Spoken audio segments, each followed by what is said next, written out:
రెండు యాంగిల్స్ ఉన్నాయి. ఒకటి ఇప్పుడు యానిమల్ లవర్స్ పెటా లాంటి సంస్థలు మాట్లాడే వాళ్ళు ఉన్నారు. రెండవది విక్టిమ్స్, బాధితులకు సంబంధించి కూడా ఉన్నారు. సో ఈ స్ట్రీట్ డాగ్స్ గురించి మనం చెప్పాలంటే కనుక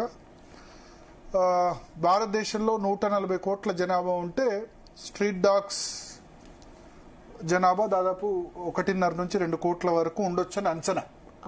ఎవరు ఏం లెక్క పెట్టరు, క్లియర్ లెక్కలేమి ఉండవు. మనుషులకే జనాభా లెక్కలు చేయక 15 సంవత్సరాలు అయింది.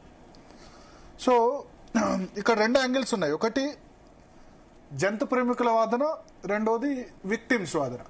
ఒకటి ఏంటంటే స్ట్రీట్ డాగ్స్ వల్ల ప్రధాన ఇబ్బంది ఏంటంటే ఎక్కువగా సఫర్ అయ్యేది చిన్నపిల్లలు, వృద్ధులు, మహిళలు. ఈ స్ట్రీట్ డాగ్స్ ఏవైతే వ్యాక్సినేషన్ లేనివి ఉంటాయో అవి కనుక కరిస్తే కనుక రేబిస్ వ్యాధి సోకుతుంది. రేబిస్ వ్యాధి అంటే రేబిస్ వ్యాధి ఉన్న కుక్క కనుక కరిస్తే ఖచ్చితంగా ఇంజెక్షన్ చేయించుకోవాలి. With in 48 hours 72 hours 3 days లోపు 4 days లోపు ఖచ్చితంగా దానికి రేబిస్ ఇంజెక్షన్ ఇప్పించుకోవాలి. 3 days లోపు ఇప్పించుకోలేదు అనుకోండి, తర్వాత ఏం చేసినా మనిషి బతకడు. అంటే రేబిస్ అన్నది ఎంత వ్యాధో, ఇప్పుడు మిగతా వ్యాధులకు మందు ఉంది, బట్ రేబిస్ వ్యాధి ఒక్కసారి సోకితే గనక దానికి మరణం తప్ప వేరే మార్గం లేదు. ఆ వ్యాధి సోకకుండా రేబిస్ ఉన్న ఏదైతే ఉందో, రేబిస్ ఉన్న స్ట్రీట్ డాగ్ గనక కరిస్తే మనం 3 days లోపో లేదా 4 days లోపో ఇంజెక్షన్ గనక చేయించుకోకుంటే, కొద్దిమంది ఓవర్లుక్ చేస్తారు ఏమవుతుందో లేదో అని తెలియదు.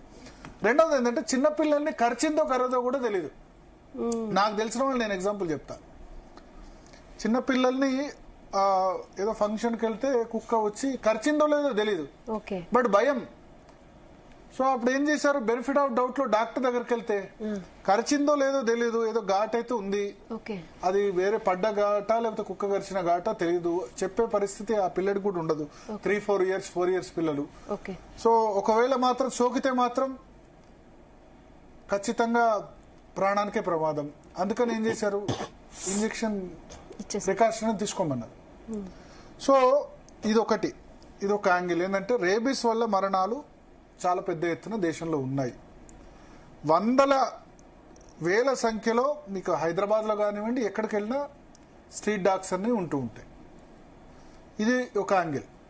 రెండో యాంగిల్ ఏంటంటే ఒక మనిషి